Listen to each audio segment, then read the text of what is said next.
There's a reason why moms always say, eat your beets. They're loaded with nutrients and really pack a nutritional punch. Mother and daughter cooking duo, Betty Ann Donegan and Stephanie Dietz are back with us to show us how to prepare them.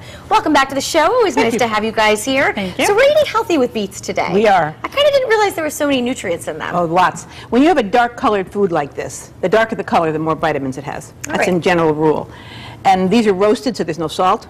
So they're very, very healthy. They're very good for you. And you're going to put them over a bed of lettuce? We're going to make a salad? We're going to make a salad. This is a mesclun base, and we're going to do a vinaigrette. We're going to do a lemon vinaigrette and a balsamic vinaigrette. All Put right. them together. And you're going to tell us some secrets about knives. All right, should we get started with the vinaigrette? Sure. Yes, that's going to do the vinaigrette Sounds first. good. We're going to use a Cuisinart, but we're going to use some lemon juice. So quite a Cuisinart. Yes, I know. It's a 14 cup. It's a new one. It's really nice. Cool. It's got a little bowl in it too. See? Oh, wow. So you don't have to use all the big ones. So we're going to start with the lemon vinaigrette. And you can help me squeeze the lemon juice. Look at this tool. This is fantastic. Yeah. All right, so you just put it right in here. No, put it in that side. That's right. And, other way. Other way. I know, it seems like you would do it that way, but you put it in that way. Okay, I'm glad you guys are here. Turn it over. Turn it over because the holes are on this side. Jumping the gun here a little, huh? All right, there we go. Oh, and you get everything out of it. Yeah. That's Not perfect. bad. Yeah, and we need a quarter cup, so we're all set there. So that's good. Oh, that's much better than one of those, what do you call them? A reamer. It's much better than a reamer. Yeah. Because, go ahead. So this salad actually has two different kinds of dressings, a lemon juice one and a balsamic one. So it's just olive oil, lemon juice, and shallots, a little salt and pepper, and then balsamic, olive oil, and shallots. So that's what I'm going to do here in the Cuisinart while we learn about knives? Right. Okay, very good. So we have different varieties here. Yeah, now these knives are all made by the same company. Okay. And there's no difference in the blade. These are all forged blades. But you can have stamp blades, and that's fine too. But I'm not talking about the blades. I'm talking about the handles. You see how this knife, this is called the tang. You see how it doesn't go all the way down to the bottom of the knife? Yes, it Well, stops. if you push on this knife a lot, this is eventually going to split, and this tang is going to break, and the handle's going to fall off. Okay. So this is an inexpensive knife. This knife is a better knife. You see how the tang goes all the way down to the bottom? Yeah, there's no chance that's going to pop up then. But this is still not a good knife. It's an okay knife, but because this is not protected, when this handle loosens, bacteria can get in there. You see, but this knife, you see, this is called a bolster. You see this protection? So this knife will never, the tang will never loosen, this will never loosen, and bacteria will never get inside. So ideally you want to look for something like that. Right, with a bolster. Because when you buy a knife like this, even though it's a good blade and a full tang, it will still loosen up. And this is how you get cross-contamination when you're cutting meat. Because this is a boning knife. This is what you use for meat.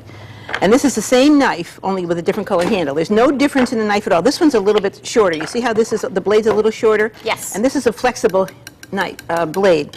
See that? I like flexible blades. All right. They come stiff, they come flexible. I like flexible. And this is the same type of knife. You see the bolster, the tang, but this is a chef's knife. Okay. And these are the two first knives you should have. If you're going to buy any knives, this is what you should buy first. Yeah. And this is a steel. And you're going to sharpen them. I'm not sharpening it. I'm honing it. Sharpening should be done by a professional. Okay. But what this does is this takes off any little burrs. If you're careless with your knives and you put them in a drawer and they get little nicks, well, that's not good. So this takes off the nicks, and look at the angle. I'm doing 22.5 degrees, see? It's almost like a nail file for knives. Kind of, yes, exactly. And what it's doing, it's just smoothing out the edge, just smoothing out the edge. It's not sharpening it. If your knife is dull, this isn't going to do anything. Okay. But every time you pick up your knife, you should pick up this, and just give it a couple of little, just a few times, not a lot, just a few times. It just smooths out the edge. That's all you're doing, see? All right. Want to try it? Okay. 22.5 degrees. Might be dangerous. That's all right.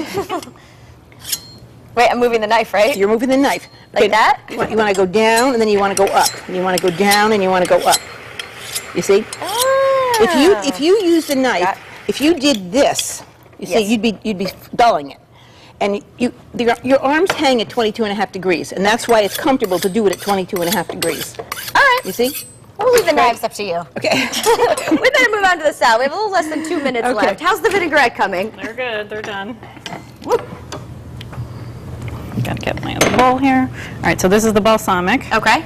And the other one is the lemon. And how did you roast the beets? Just I just put them in some foil. Okay. And wrapped them. And then stuck them in the oven. Okay. And then when they're tender, it takes about an hour. This beet weighs about a ½ pound. The recipe calls for 3 pounds. Okay. They look like this.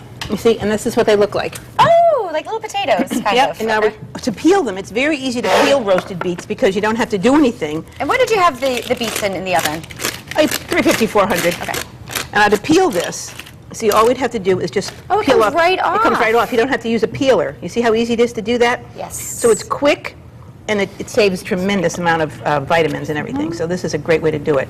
So you don't have to do anything other than just rub the skin off. Oh, that's not. Yeah. That's easy. Very, Grab very that simple. spoon and start mixing that up. Sure, I'd love to help. We have a little less than a minute left. So we can put some greens on a plate and then put a pile of beets on top of that. All right. And then we have the goat cheese here. And that would go right on top, or would you Yep. mix that right in? No, Go we're right on just top.